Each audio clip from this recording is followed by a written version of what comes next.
Oi, gente. Ontem, o Supremo Tribunal Federal derrotou a tese do marco temporal e os bolsonaristas ruralistas estão enlouquecidos. Estão ameaçando obstruir votações no Congresso, obstruir votações na Câmara de Deputados, no Senado, estão ameaçando aprovar um projeto de lei e estão mostrando que vão querer enfrentar até Lula. Se Lula resolver vetar esse projeto de lei, eles vão querer derrubar o veto. Eles estão enlouquecidos com essa decisão. Eu vou mostrar isso nesse vídeo de hoje. E vou dizer para vocês também que nós temos que nos organizar para a luta política que vem agora. Bem, por que a derrota do marco temporal no Supremo foi tão importante? O marco temporal queria estabelecer uma tese jurídica esdrúxula, absurda, que os indígenas deveriam estar ocupando ou estar disputando terras até a promulgação da Constituição Cidadã de 1988. Quem não estava ocupando ou disputando até aquela data, por isso o marco temporal, não teria direito à terra. Isso ignora que muitas tribos indígenas são nômades. Isso ignora que durante a ditadura militar expulsou indígenas de suas terras. E a ditadura militar vem logo ali antes, poucos anos antes da Constituição Cidadã. Não é? A ditadura militar foi sendo derrotada em parte dos anos 70, mas ela só terminou mesmo ali no início dos anos 80, quer dizer, era super recente a vigência da ditadura militar, né? A campanha das diretas foi em 84, mas só tivemos eleições diretas em 89, e em uma eleição direta trágica, vocês lembram da eleição do Collor. Então, gente, a tese do marco temporal é uma tese absurda, é uma tese que violenta os indígenas, é uma tese antiambientalista, contra o meio ambiente. Por que contra o meio ambiente? Porque são os indígenas quem melhor protegem as florestas. Isso está provado por vários estudos científicos sobre o assunto. Eles melhor protegem as florestas. E quem é que não protege as florestas?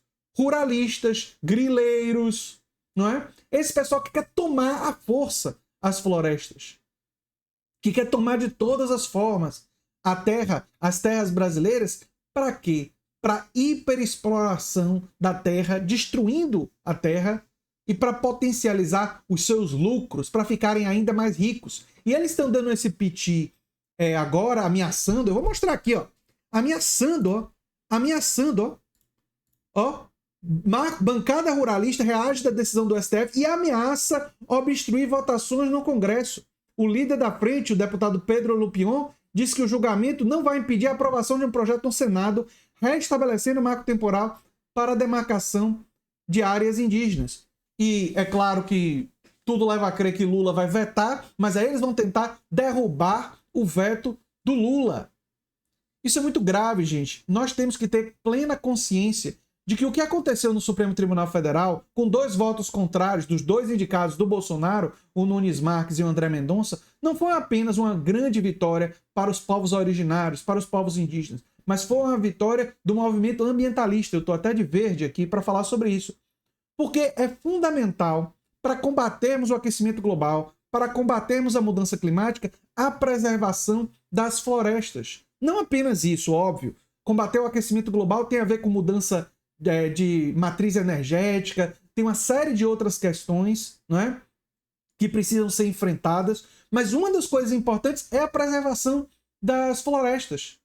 E esse pessoal quer destruir. A bancada ruralista está disposta a ameaçar o governo para conseguir o que eles querem. Sabe por quê?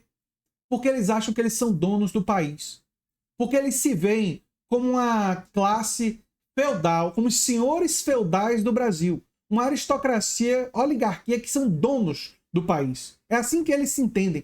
E eles estão acostumados às leis. Vocês sabem que o imposto territorial rural no Brasil é baixíssimo. Então eles estão acostumados que as leis todas favorecem eles.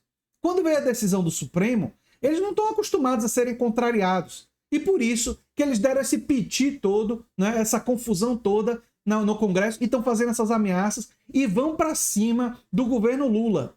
Vão para cima do governo Lula. E o governo que criou o Ministério dos Povos Originários, né, que botou Sônia Guajajara como ministra, um governo que mostra respeito e compromisso com os povos originários e com a questão ecológica, tem a obrigação de vetar esse projeto de lei e de lutar contra isso. Mas a verdade é que o governo Lula não pode lutar sozinho. Vocês precisam compartilhar esse vídeo, precisam comunicar às pessoas sobre a importância dessa luta. Isso é fundamental.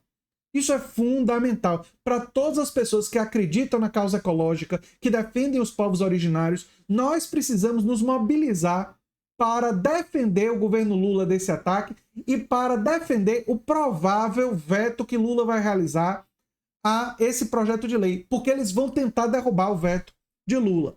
Falando sobre os votos, né? Os indígenas comemoraram a derrubada da tese do marco temporal, mas criticaram o voto de Dias Toffoli, porque Dias Toffoli estabelece a possibilidade de exploração em áreas indígenas e tal. É um voto problemático, né? É um voto problemático. E aqui o STF derruba o marco temporal para demarcação de terras indígenas. Gente, então tem detalhes ainda que vão ser discutidos pelo Supremo Tribunal Federal. Mas, para que a decisão do Supremo Tribunal Federal não fique sozinha, nós todos temos que nos mobilizar. É muito importante isso. Nós temos que ter clareza de que agora começa uma luta política. Eu torço para que o Supremo Tribunal Federal enfrente o Legislativo e tente transformar em inconstitucional esse projeto de lei do marco temporal, caso eles tentem atropelar a decisão do Supremo. Mas a gente não pode se fiar apenas no Supremo Tribunal Federal. A gente não pode se fiar apenas no veto do Lula. A gente tem que se organizar nas redes sociais para lutar contra essa tese esdrúxula que busca tomar as terras dos povos originários que já foram alvo de violência durante toda a história brasileira. Durante a ditadura militar, muitos foram expulsos de suas terras. Mas antes disso, durante a colonização, todos os atos de violência contra a população indígena não devem sair da nossa memória. E nós devemos defender os indígenas e povos originários para não esquecendo dessa história, para a gente honrar o que é deles de direito, não é? Mas também levando em conta a importância ecológica, a importância ambiental da preservação das nossas florestas, como um elemento estratégico para lutarmos contra as mudanças climáticas. Muitas pessoas ficam aterrorizadas com as enchentes no Rio Grande do Sul, com a onda de calor, com todos esses problemas ambientais, mas às vezes não conectam que isso vai sendo exacerbado em todo o planeta Terra por causa da ação humana. E nós não podemos resolver o problema da China, o problema dos Estados Unidos, mas nós podemos fazer alguma coisa sobre o Brasil. Temos que sim, o governo brasileiro precisa articular um esforço mundial no combate à mudança climática. Mas o que está no alcance brasileiro de preservação das nossas florestas, da gente caminhar para mudar a matriz energética, tudo isso deve ser feito pelo governo brasileiro, né? Para a gente enfrentar essa questão. Eu sou André Teixeira Jacobina, fiquei feliz com a vitória no Supremo Tribunal Federal, mas sei que a luta está apenas começando. O canal é a nova máquina do tempo, e se você gosta do que a gente faz, já sabe o que fazer. Se inscreve, dá um like, compartilha. Quem sabe se torna membro ou apoiador, quem sabe faz um dos nossos cursos. Em breve estarão à venda no comentário fixado. Em breve a gente vai botar aí. Um abração, gente. Tchau, tchau.